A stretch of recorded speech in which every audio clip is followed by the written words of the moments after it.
a conservative legal group suing the administration, saying that the president's plan is illegal and unconstitutional. And then, according to the nonpartisan Congressional Budget Office, it will cost taxpayers $420 billion over the next 30 years.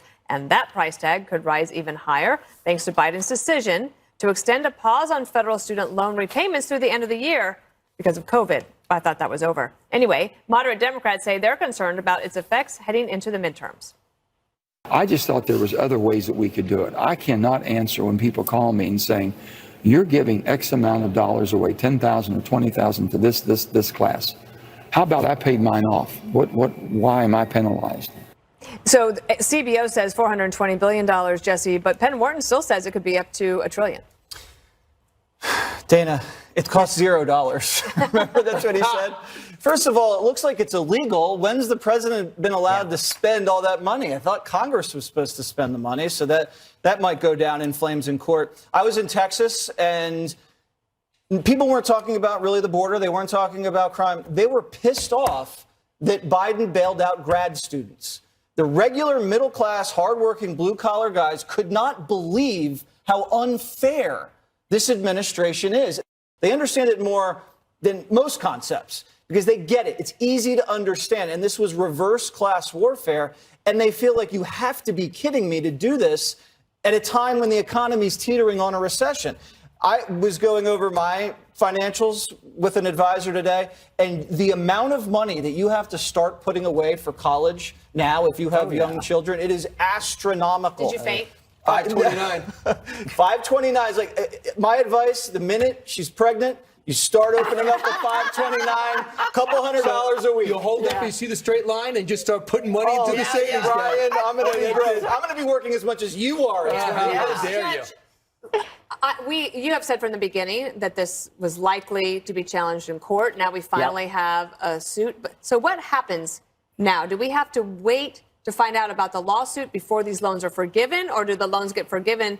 And if they do, how do you claw that back? You would never claw it back. Look, this Biden administration, I mean, this is the most expensive executive order in history. And what Biden plans to do is to make it happen.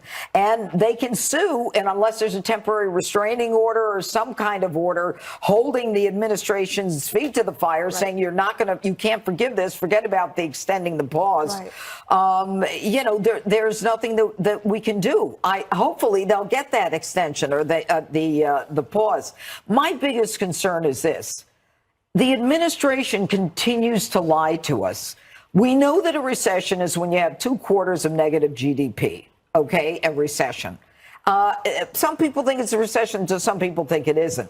We're going to hell in a handbasket. Everybody knows that. And the last thing that we need to do is put the burden on other Americans to pay for a benefit for people who are not entitled to it.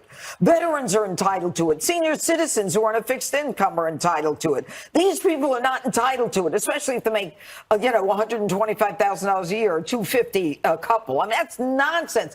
This is pay to play by the Biden administration. I'm sick of that. It does nothing for somebody who... Brian, it does nothing for somebody who says, I've been doing this kind of job, but I see that jobs of the future are in technology. So maybe they decide to invest in a coding boot camp and get a job in technology. This does nothing to help somebody like that who makes a courageous choice. It doesn't. And the problem with student loans, as we were talking about in college, until you get there, you don't realize it. It's the interest rates. The interest rates are at 7%. When the prime was 2%. So it's predatory loans. If you actually wanted to help people, say, I'm going to cut the interest rate down. You're still responsible to pay it. And you say, I don't like that. We're going to visit this. And within 6 months, those 2 questions that you had, show up with two questions to solve a problem or 2 answers. Then you say, we're going to address private colleges and the price and find out what goes into it. Here's the thing. You told us this was under emergency auspices of an emergency with the pandemic. Then you said Title 42 doesn't need to work anymore. We're out of the pandemic. You told us on 60 Minutes we're out of the pandemic. But then on the loans, it's an emergency. We're in a pandemic. You can't have it every single way. And lastly, when it comes to this, he should pray for the pause because it's the best of both worlds. Hey, guys, I tried. I tried to cut your loans. They wouldn't let me. Then Republicans who did the bad guy. The eviction moratorium. They should use that. Sharon, do you think America is absolutely crazy going down this path? You can say it. No, I just feel, I would rather they put the money elsewhere. That's what needs to be done here. That this great country, there are still people that don't have enough money to feed their families, that do work, but the money doesn't spread for, if you have a family of 4 or 6, and there are many more things that they could spend the money on. But plus, all of this adds to inflation. Hello. Yeah. Hello, McFly. Are you there? All right. Exactly. Fastest is up next.